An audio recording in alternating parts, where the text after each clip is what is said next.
are here from ETRetail in collaboration with Yango Tech, and we present you a special panel discussion on Power Up e-grocery demand. Why are we here? Because we know the consumer demands are changing. Their behavior is changing, their expectations from retailers are changing. And this is the reason we have retailers with us, we have tech player with us who are going to take us through how the consumers are changing and what steps they are taking to match the evolving needs and demands of the consumer. So we have with us today Srinivas Kollaru, who is the business head, Star Local Mart. Then we have with us Ravi Jadwani, who is the founder and CEO of Adobo.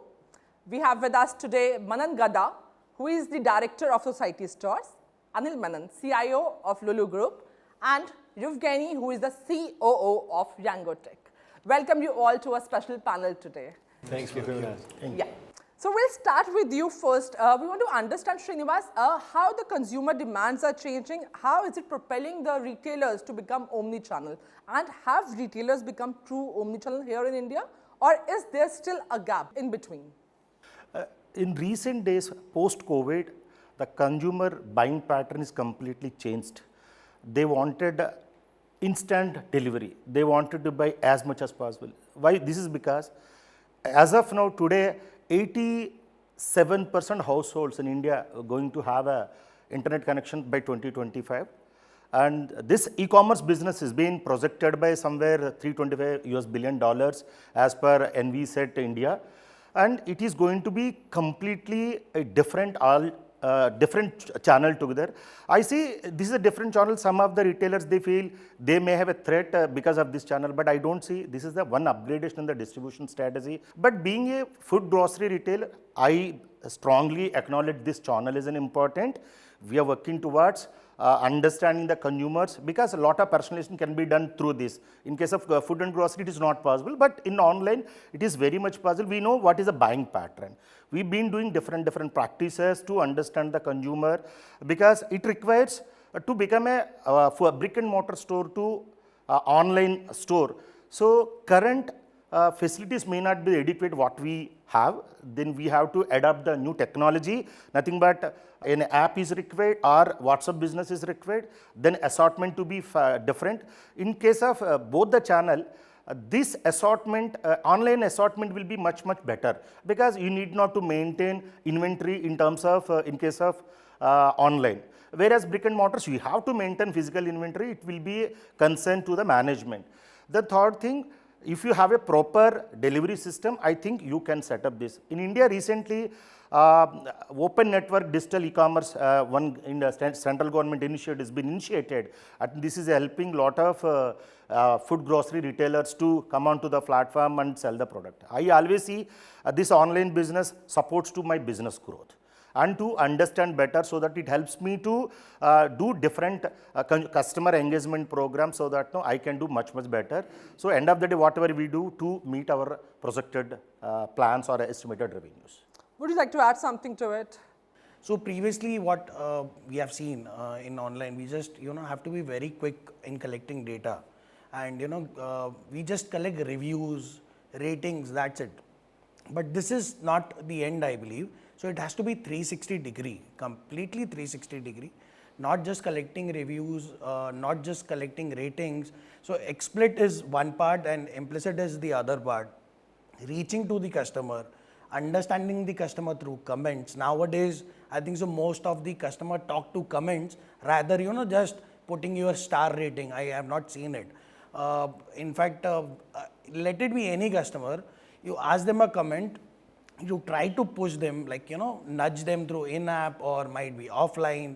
And previously, when very old age, when we saw, people how it were doing, you just call a kirana, just get an order. When we delivered the order, so, the old stores like Society, 75-year-old stores, asking, did you got your order? So that cycle is coming back.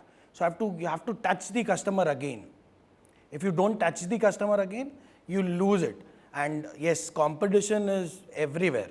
So you cannot overlook that. That is not possible. And I think so only offers what most of the platforms which are doing is not going to work. Offers are going to work, but yes, you have to understand the customer need, what is required. You have to just push your recommendation engine very hard. So it is actually helping the retailers to understand the consumers better and personalize their needs. This is what you are trying to say. Absolutely. But Manan, as you come from a 75-year-old business, so I want to understand from you. You must have seen, your business must have seen how the consumer is evolving. There was a time when they were happy to buy things on credit at Kirana stores. Then there came a time they were happy to pay upfront. And then they are doing online transactions. But still there are apprehensions amongst them when they do the online transactions. So do you think, have they overcome that, or are you still facing those challenges? There were times, like you said, where the customers were not very used to the way things used to work in the West. But now I don't think that is a problem in the tier 1, tier 2 cities, because people have embraced credit cards, embraced debit cards, embraced UPI like crazy. And I feel the past 3-4 years after COVID has completely changed the way the entire world functions, especially India, because people have after COVID has actually accelerated the change. It's been a catalyst in the change where what we had thought of achieving, say, a decade down the line or maybe 15 years down the line is what we've achieved in the past 3-4 years, be it contactless payments through UPI or tap cards or anything. I don't think that there is an apprehension amongst customers in the tier 1, tier 2 cities, because they have achieved or they have reached that comfort level with these payment modes as compared to tier 2, tier 3 or tier 4 towns, where I think now that's also penetrating quite fast. But are they embracing the omnichannel to the full capacity? And if yes, there must be some challenges also. Adil, coming to you, what are those challenges? Okay, now I'll take both of it, right? Yeah. The first part about online being there, not there, I think that's passive now. We need to be there. It is the need of the hour. If you're not there, you are not in retail. Simple as that, right? The challenges is self-made, if I have to say. When I say self-made, is because we try to personalize a lot. We try to do a lot of things in one go. If as an organization you are focused on what you want to achieve from what you are trying to give it to the customer, first you need to check whether the customer really requires it or not. There are two aspects to it again.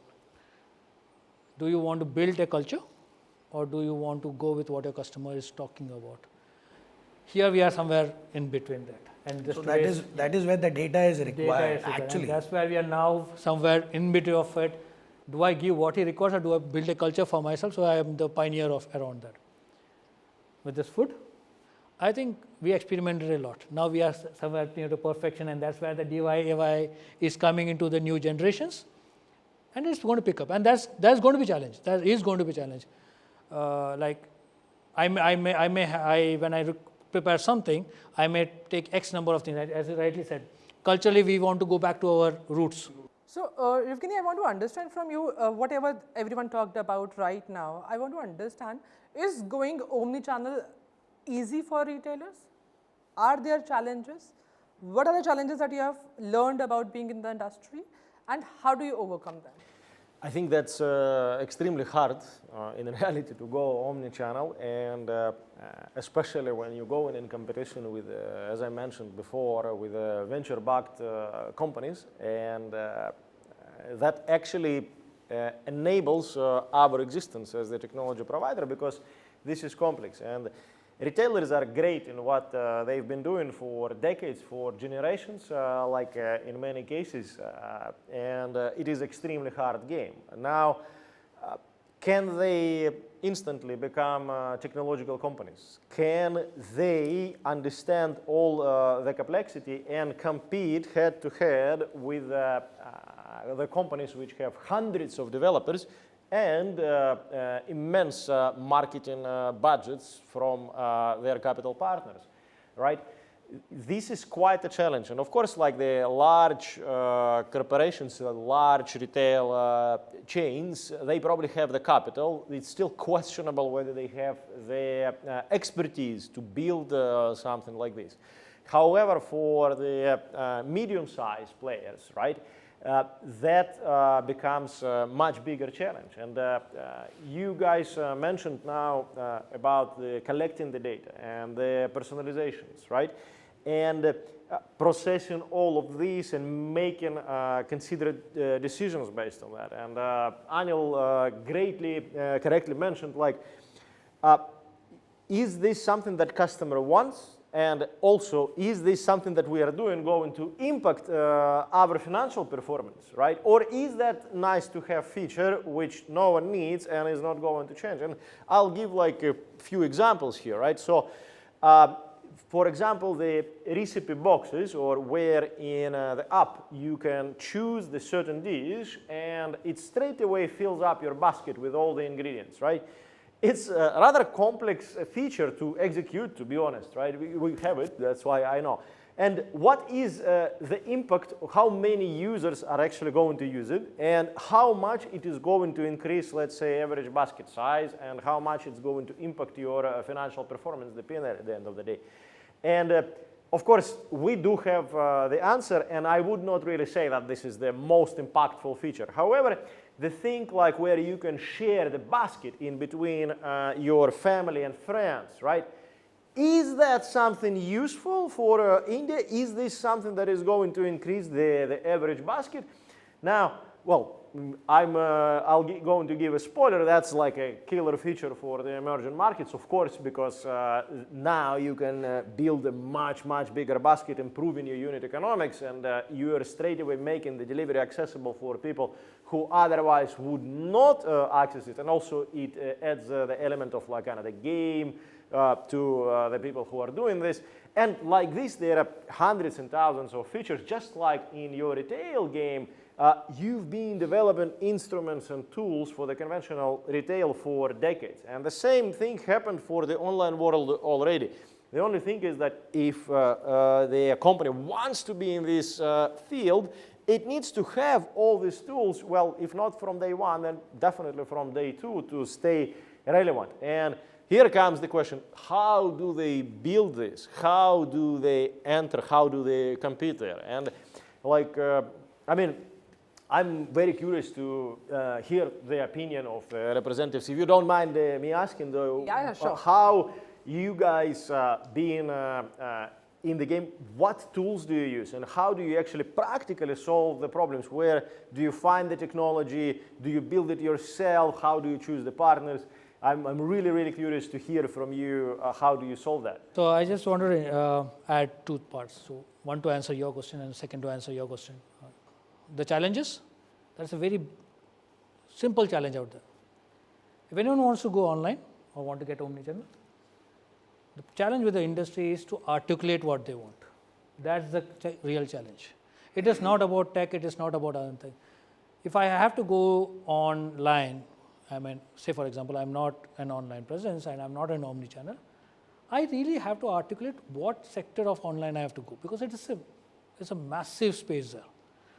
If you go all over, because he's doing something, someone is doing something, you're all over the place. That's the biggest challenge today the industry is facing, is articulating what you want and where you want it and how do you want it. But don't you think omnichannel these days means that you are present all across wherever the consumer is and you're fulfilling their need, whatever they want, wherever they want? But Charu, how much of it? How much of it? Today you go on a big basket, you can't do a big basket on day one, or you can't do a Blinkit at day one. You will have to, from a grocery perspective, you will have to think, how much can I do right now? What do I see? How do I do a litmus? See, the best part of being online is you have a litmus test there. You don't have to you don't want to get the customer to your store and then start the litmus test whether it will work or not. There you can right away on the face it is given to you. Now that's something which omnichannel can help, and that's a larger challenge. Now how do we do it? It's very easier now, in fact. Okay. Thanks to you all. The ecosystem has now evolved. When someone articulates, we have someone to counter and say that this may work for you or this may not work for you. You have tools and mechanisms which have come. It's on us. How do we play this game of getting this ecosystem effectively running, right? Now it is no more, sorry to say, but now it's like a child's play, if I have to say that way, because there's so much of partner ecosystem which has been created. It's all about what you articulate and what you want to get it from the system. So that's how I see how anyone can grow in this industry to start with. Later you can go back and with your studies figure out whether you want to make it you want to get it done in-house, or do you want to still with your partners, because partners bring their own challenge. So I want to add here, being Lulu Group, that's very easy to say, because now you have gone through resources, you have all the resources in hand, you have done back and forth many times, but when somebody enters the space very new, very niche, it is very difficult. You don't get the right tech partner. I've gone through that, I've seen that, I've experienced that, I've learned that. Yes, you can say from past 4.5, 5 years, now things has changed. You will get options. Previously it was very difficult.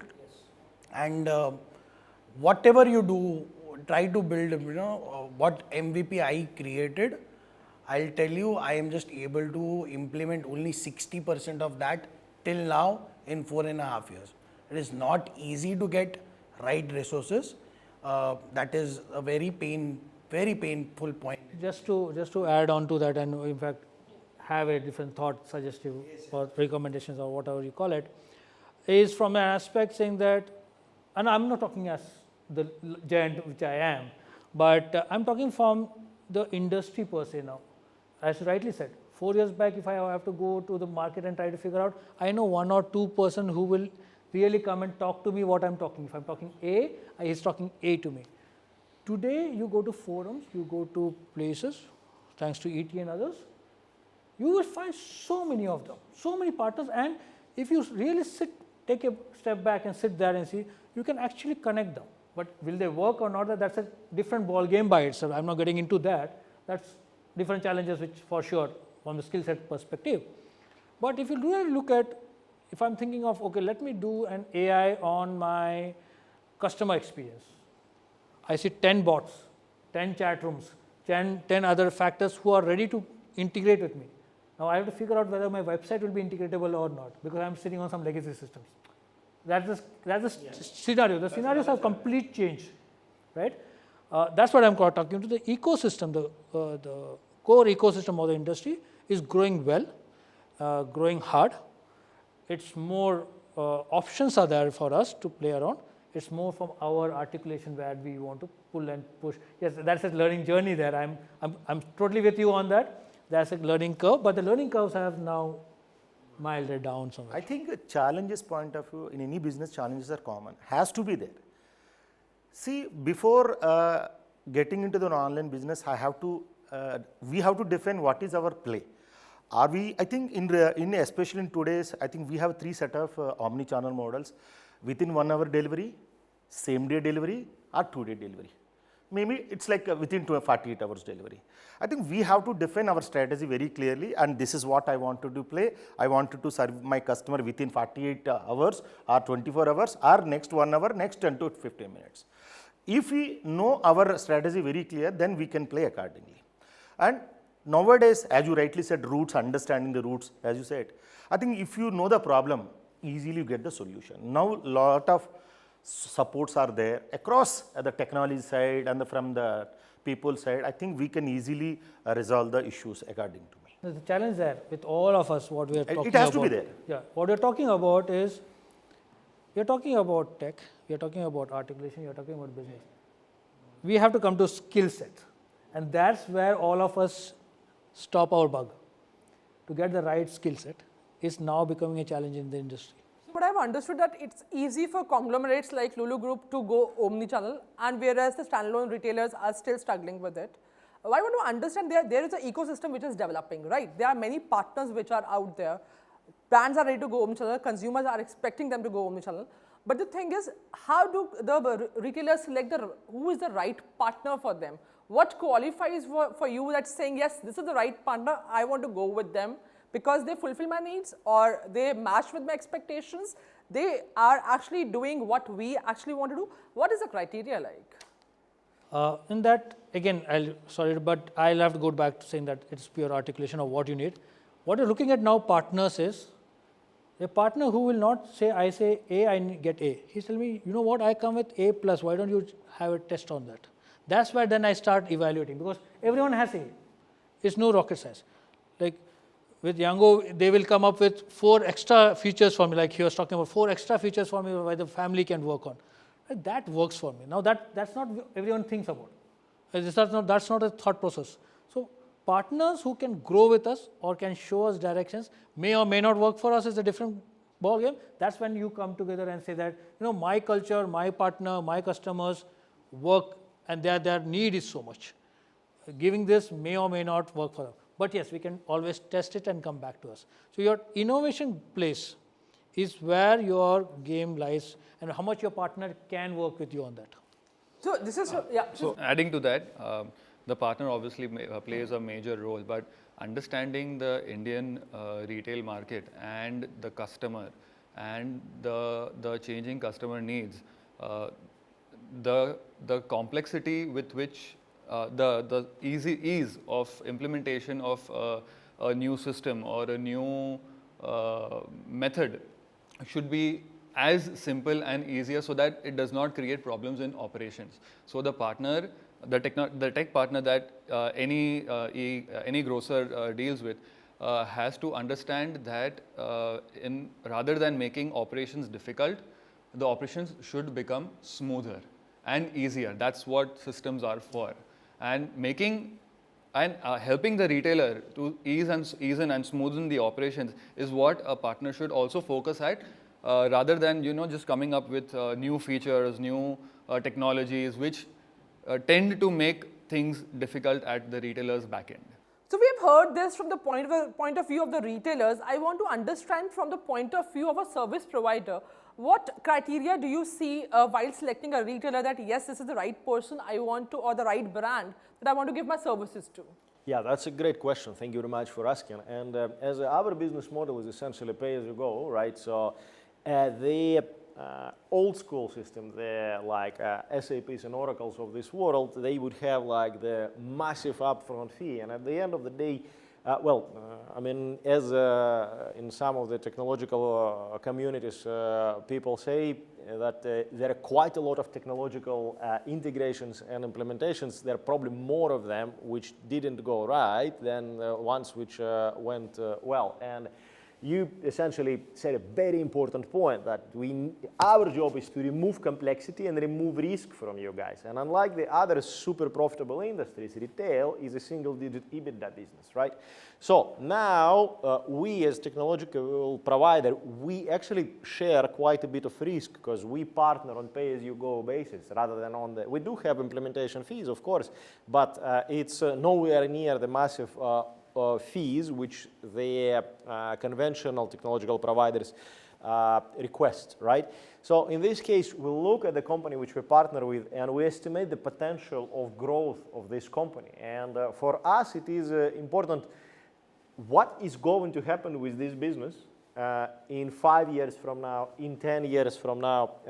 Obviously, we have a little bit of insight here because we are coming from the markets which have already past the stage of maturity, and we know how does the company which is going to grow tenfold and hundredfold looks like from the management point of view, from the mindset point of view, from the financial stability point of view, from the history, from the brand, what kind of CVP works in specific market, what kind of CVP doesn't work. So all of these things we definitely learn this about our partners before going into the partnership. But I'd say that we also haven't seen that in the markets. We also come with the experience where we share this information with our partners. So of course the value proposition is down to the grocery retailers. We give the tools and they decide how to use their tools.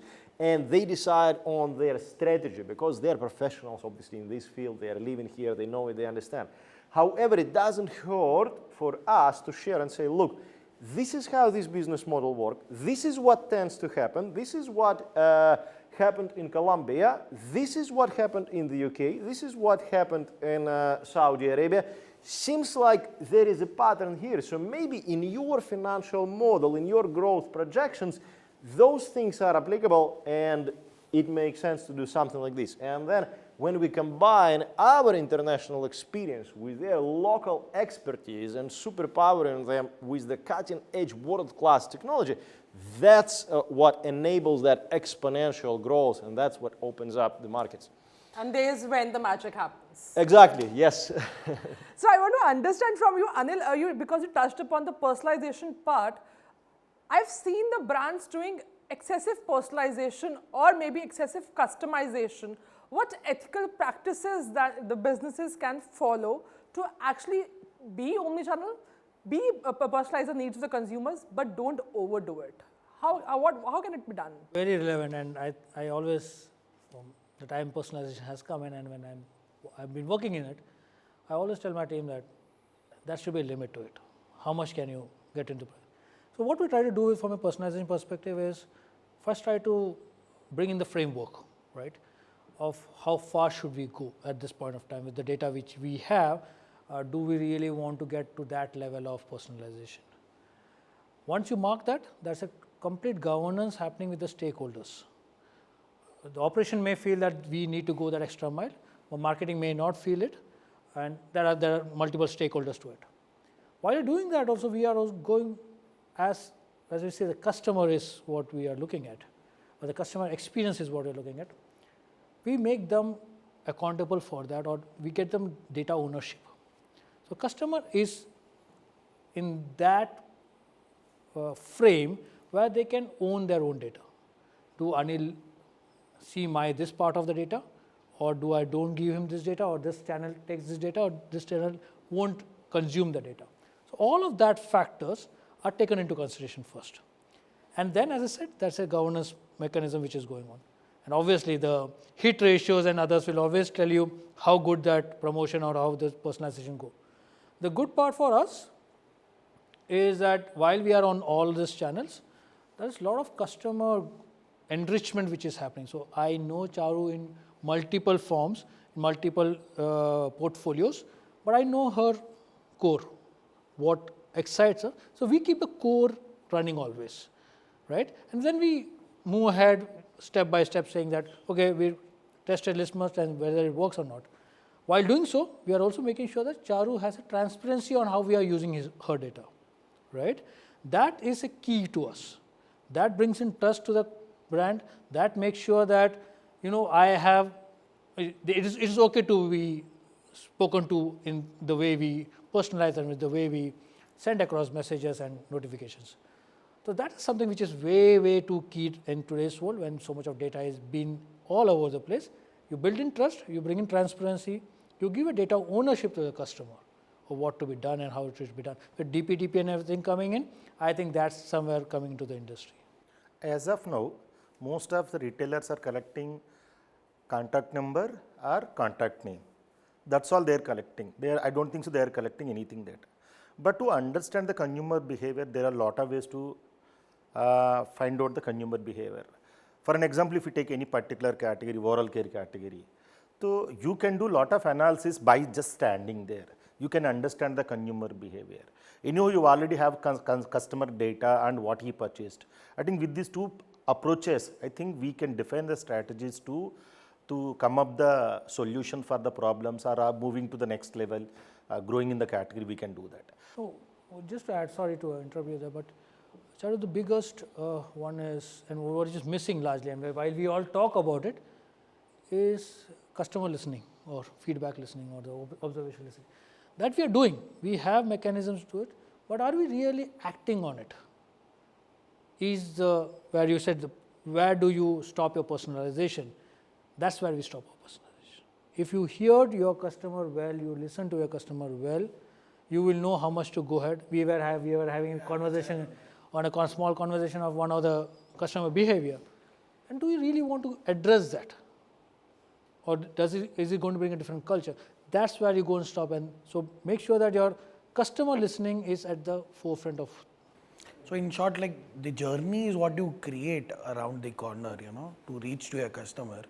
So when I say tech journeys or might be data driven journeys, that has to be very specific, depend on the customer category. We divide our categories, but we don't divide our customer category.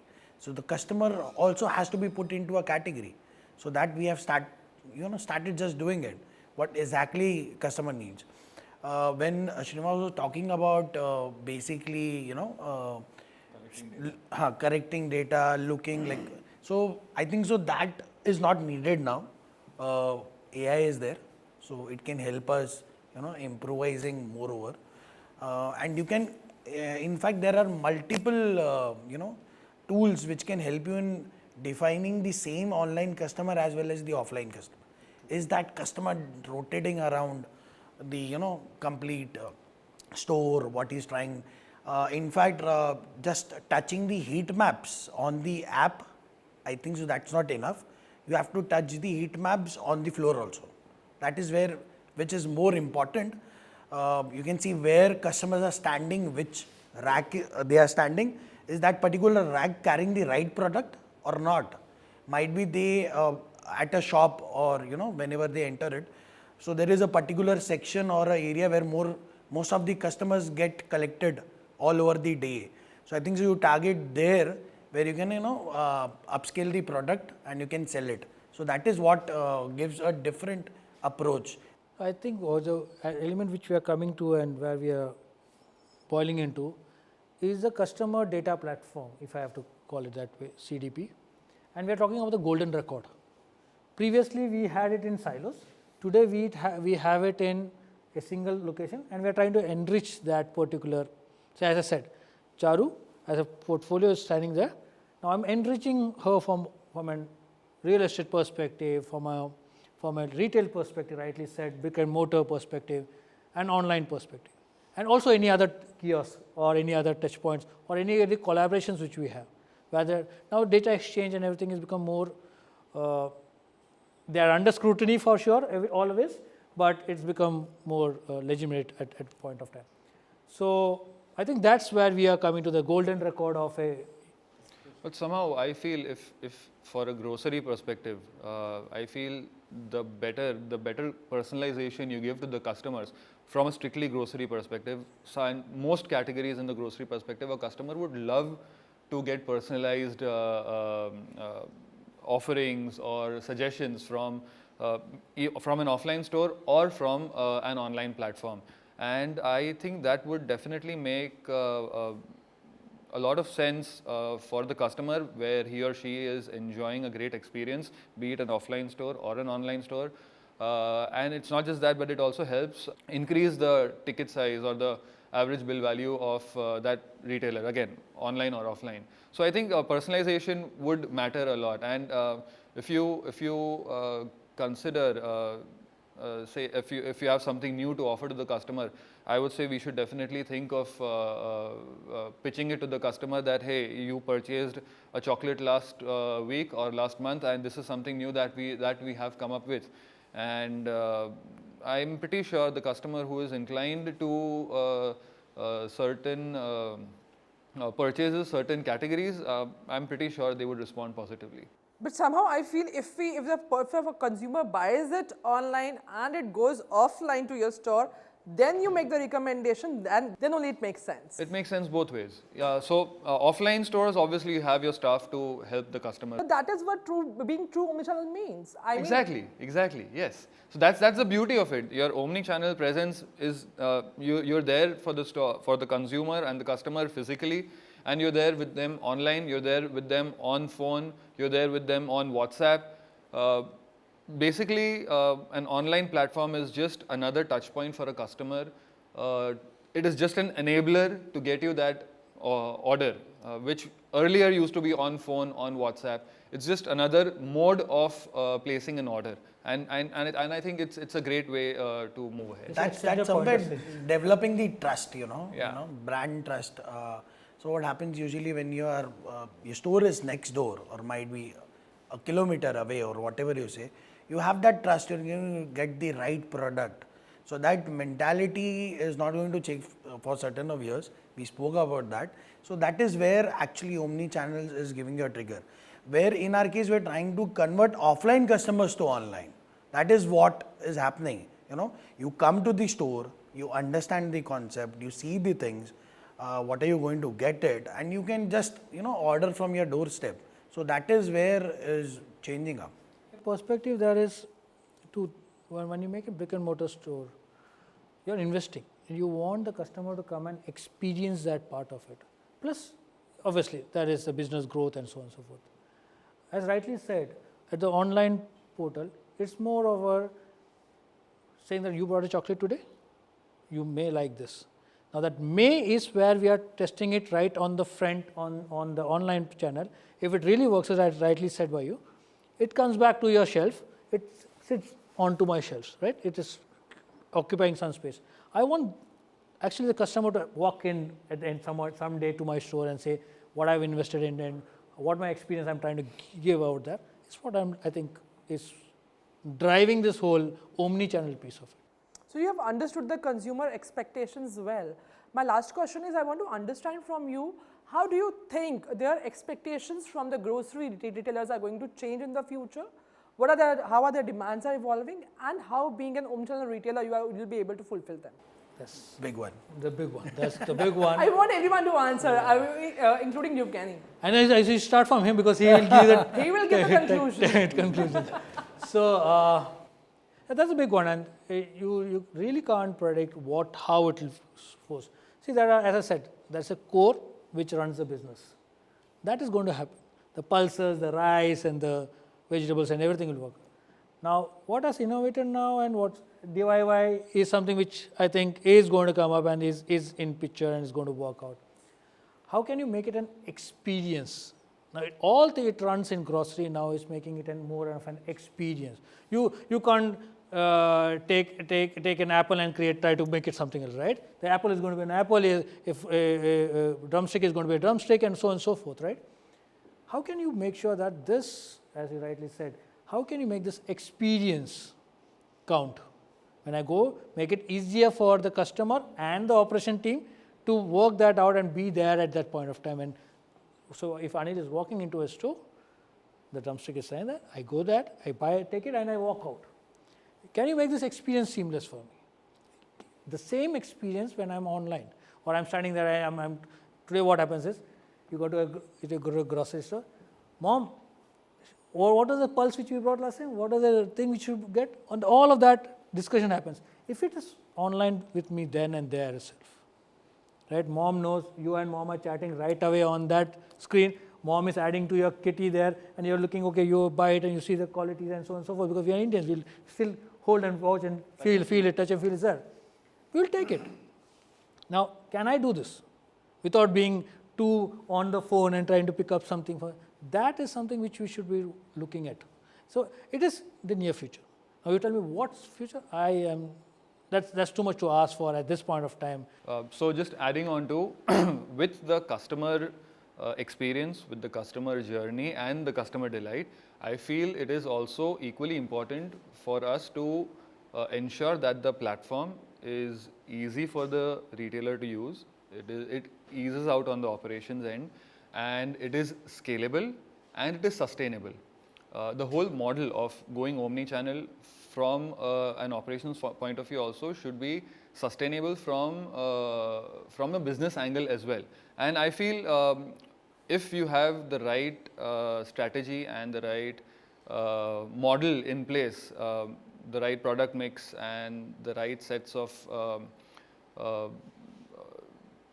promotions and consumer and tracking the consumer behavior and tapping into the consumer data, I think it should be relatively easier, and it makes your life much simpler to ensure that the customer also wins from the experience end, and the retailer also wins from profitability and ease of operations. I just have to add there, sorry, what has to come into place and is the need of the hour is agility at all levels. As I rightly said, operation level, tech level, and also your customers' experiences. You need to be agile. Today what happens is, at a tech level we are agile at times, operation we will not be agile, and the whole experience breaks off. So when you ask me what does the future looks like for e-grocery or grocery, is agility. I'd say that once customers have experienced great offerings, and once they understood like that this service is possible, they will demand this from everyone. So if there are retailers who actually have figured out and solved all the challenges which you mentioned here, so if they understand that now I can have my order delivered faster, whatever the time it is, it could be quick commerce 15-20 minutes, it could be within the same day with slot, but once I know that every single order of mine is coming in time, now once I know that it can come without the missing items and substitutes, once I know that I can actually, there are apps where I can choose everything, can get great support, will have personalized offers. Now, more and more of these customers, they experience this from someone else and they demand this. And they're going to stick to whoever offers this. And if particular retailer does not have this, then he's losing the competitive edge, because competing on price is not really the strategy, right? So how far of the convenience and how far of the great experience the user can trade off for these savings which you can offer. And again, retail is a single-digit EBITDA business. It's not like a double markups where you can go deep with the discounts. Thin margins. So this is the only way. This is the only opportunity for the retailer to differentiate and even to stay relevant. And that is evolving faster than anyone can imagine. And we are witnesses of that in all the markets around the world. So I think once they tried what's good, they are going to demand this from everyone. So what I've understood and how I will conclude is that for a retailer to be a successful omnichannel retailer, grocery retailer, what he has to keep in mind, the product assortment has to be perfect. He has to build an agile supply chain.